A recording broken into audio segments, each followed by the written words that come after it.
বন্ধুরা নমস্কার, আমি ডক্টর জয়ন্ত বাইন, প্লাস্টিক এবং কসমেটিক সার্জন। আমাদের যে ভাই এসছেন, আমরা ওনার গাইনোকোমাস্টিয়া সার্জারি করব। আমরা দেখতে পাচ্ছি ওনার গ্রেড 2 গাইনোকোমাস্টিয়া রয়েছে। চেস্টের গ্ল্যান্ড এবং ফ্যাটি টিস্যু বেড়ে গেছে, সঙ্গে পাফি নিপিল অ্যারিওলার সমস্যাও রয়েছে। এটার জন্য একটা সোশ্যাল এম্বারাসমেন্ট তৈরি করে, ওনার দেখতে খারাপ লাগে। লোকজনের সামনে জামা কাপড় খুলে থাকা, স্নান করা, আত্মীয় স্বজনের বাড়িতে যাওয়া বা দীঘাতে সমুদ্রে গিয়ে কেউ স্নান করছেন সবাই একসঙ্গে ফ্যামিলির সঙ্গে, সেটা করতে একটুখানি অস্বস্তিকর ব্যাপারটা লাগে। তো এটা একটা সোশ্যাল এম্বারাসমেন্টের সমস্যা। এছাড়া কিছু পেশেন্ট থাকেন যাদের কিন্তু ব্রেস্টে ব্যথা হয়, বিশেষ করে কম বয়স 12, 13, 14 বছর বয়স যাদের থাকে তাদের ব্রেস্টে ব্যথা হয়, বয়সের সঙ্গে সঙ্গে আস্তে আস্তে কমে আসে। তোমরা এই ভাইয়ের কাছ থেকে জানবো যে ওনার কী সমস্যা হয়। ভাই কী সমস্যা হয়? সমস্যা বাইরে বেরোতে সমস্যা, সবার সামনে জামা কাপড় খোলা, তাই তো? এটাই মানে সোশ্যাল একটা এম্বারাসমেন্ট। এটা কত বছর ধরে আছে? অনেক বছরই হয়ে গেছে, তবু ক্লাস 7-8 যখন পড়েন তখন থেকে সমস্যাটা? অত না, ক্লাস 10-এ 14 বছর হয়ে গেছে। তো এটা হচ্ছে সমস্যা। তো আমরা এই ভাইয়ের জন্য আজকে গাইনোকোমাস্টিয়া সার্জারি করব।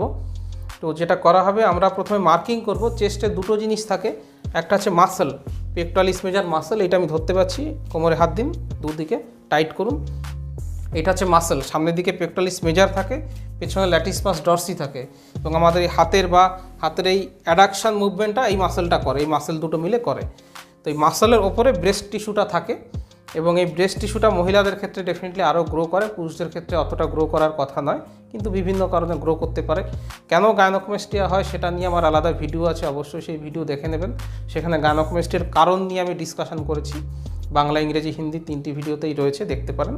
তো যাই হোক, যে কারণেই হয়ে থাকুক, আমরা এই যে জিনিসটা আছে, এখানে দুটো জিনিস থাকে। মাঝখানের দিকে গ্ল্যান্ডুলার টিস্যু থাকে, শক্ত হয়, রাবারের মতো হয়, সাদা হয়।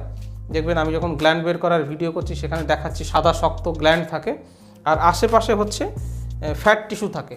আমাদের অনেক বন্ধুরা আছে, তারা জিজ্ঞেস করেন কি স্যার শুধু গ্ল্যান্ডটা বের করে দিন, ফ্যাট বের করার দরকার নেই। তাদের ক্ষেত্রে আমরা বলি শুধু গ্ল্যান্ড যদি আমি বের করে নিয়ে আসি, তাহলে এই জায়গার গ্ল্যান্ডটা বেরিয়ে যায়, ভেতরে এরকম খাবলা হয়ে ভেতরটাতে এরকম ঢুকে যাবে, একটা বাটির মতো ঢুকে যাবে, দেখতে খুব খারাপ লাগবে, এরকম বাটির মতো ঢুকে যাবে, চারিদিকে ফোলা থাকবে। আমরা গ্ল্যান্ডটাকে যেরকম বের করব, আশপাশের ফ্যাটটাকেও সুন্দরভাবে লাইপোসাকশন করে ট্রিম করা হবে, যাতে একটা ইভেন শেপ, একটা সুন্দর শেপ আসে, একটা এবড়ো খেবড়ো, একটা নর্মাল শেপ যাতে আসে। তাহলে এই জিনিসটা করতে গেলে পরে আমাদের প্রথমেই যেটা করতে হবে, আমরা গ্ল্যান্ডের মার্কিং করব, আমরা ব্রেস্ট টিস্যুর মার্কিং করব, এবং আমরা মাসেলের মার্কিং করব। কারণ দাঁড়ালে যতটা মনে হচ্ছে শুয়ে পড়লে অনেকটা ফ্ল্যাট লাগে, সুতরাং আমরা তো শোয়ানো অবস্থায় সার্জারি করব, তখন যাতে আমাদের কোনো কনফিউশন না থাকে, যাতে আমরা মাসেলটাকে ঠিকভাবে রেখে আসি, মাসেলের কোনো ইনজুরি না হয় এবং ব্রেস্ট টিস্যুটা বেরিয়ে যায়, সেই ব্যাপারে আমরা সতর্ক থাকবো। সেই জন্য মার্কিংটা খুব ইম্পর্টেন্ট। তাহলে চলুন মার্কিংটা একটু দেখিয়ে দিই। তো আমরা মার্কিং করব, প্রথমে মিড লাইনটা মার্ক করতে হবে আমাদের। মিড লাইন মার্ক করাটা খুব জরুরি। এটা আমাদের mid line, reference point, mid লাইনের পর ইনফিরিয়ার ব্রেস্ট ক্রিজ, যেটা এই ভাইয়ের জন্য প্রমিনেন্ট রয়েছে, ইনফিরিয়ার ব্রেস্ট ক্রিজ, দুদিকে দুটো ইনফিরিয়ার ব্রেস্ট ক্রিজ, দুদিকে মাসেলের মার্জিনটা আঁকলাম। এবারে কোমরে হাত দিন ভাই, হালকা করে চাপ দিন। হ্যাঁ, হালকা করে চাপ দিলে পরে ব্রেস্টের আপার বর্ডারটা কিন্তু প্রস্ফুটিত হয়ে যাচ্ছে বা বোঝা যাচ্ছে। ব্রেস্টটাকে আমরা গোল মার্কিং করব, ব্রেস্টটাকে আমরা গোল করে মার্কিং করব। এটা হচ্ছে ব্রেস্টের সাইড ওয়াল, ব্রেস্টের সাইড ওয়ালটাকেও আমরা লাইপোসাকশন করব, অবশ্যই লাইপোসাকশন করব সাইড ওয়ালেও। এবারে এদিকে ঘুরে যান, এইদিকে সাইড ওয়ালটা, এটা হচ্ছে ব্রেস্টের ল্যাটারাল পার্ট বা সাইড ওয়াল বলতে পারি আমরা। তো এটাকে আমরা লাইপোসাকশন করব। এবার আমরা মাসেলের আপার বর্ডারটা বুঝতে পারছি। তো এটা হচ্ছে আমাদের পেকটোরালিস মেজরের আপার বর্ডার। তো এইভাবে হচ্ছে মাসেলটা থাকে, হিউমেরাসে গিয়ে যুক্ত হয় মাসেলটা।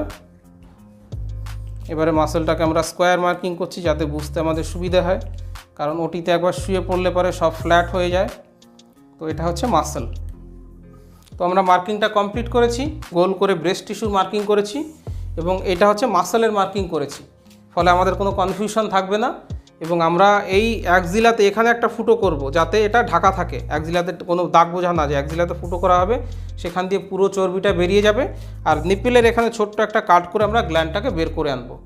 এবং আজকাল আমি আর সাইড ওয়ালে, খুব বড় গাইনোকোমাস্টিয়া না হলে সাইড ওয়ালে আমরা অনেক সময় ড্রেন দিই না, অ্যাক্সিলা দিয়েই যা টিস্যু বা যা ফ্লুইড বা যা ব্লিডিং বা যা সেরোমা হবে সব এইখান দিয়ে বেরিয়ে আসবে। ফলে এক্সট্রা কোনো দাগ হয়তো এনার ক্ষেত্রে আমরা করব না।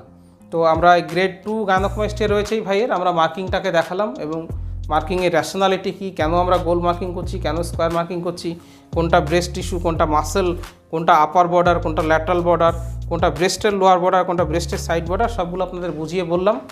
এবারে সার্জারি আমরা জেনারেল অ্যানেস্থেসিয়াতে করব, কীভাবে সার্জারি করা হয়, কীভাবে লাইপোসাকশন করা হয়, কীভাবে গ্ল্যান্ড বের করি, কীভাবে প্রেশার গার্মেন্ট দেওয়া হয়, এগুলো নিয়ে আমার ছোটো ছোটো বাংলা, ইংরেজি, হিন্দি ভিডিও রয়েছে, আপনারা দেখতে পারেন। তাছাড়া রেজাল্ট কেমন দেখতে হবে, পেশেন্টদের এক্সপিরিয়েন্স, সেগুলো নিয়েও ভিডিও রয়েছে। তাছাড়া সার্জারির কদিন পরে ওষুধ খেতে হবে, কদিন পরে থেকে কাজে যেতে পারবেন, এক্সারসাইজ কদিন পর থেকে করতে পারবেন, মোটরসাইকেল কদিন পরে চালাতে পারবেন, এই সমস্ত বিষয়ে ছোটো ছোটো ভিডিও আমার ইউটিউব চ্যানেলে দেওয়া রয়েছে, অবশ্যই দেখবেন।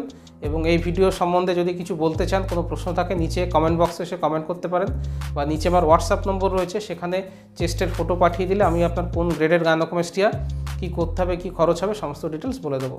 ভিডিওটা ভালো লাগলে লাইক করবেন, শেয়ার করবেন, চ্যানেলটাকে সাবস্ক্রাইব করবেন।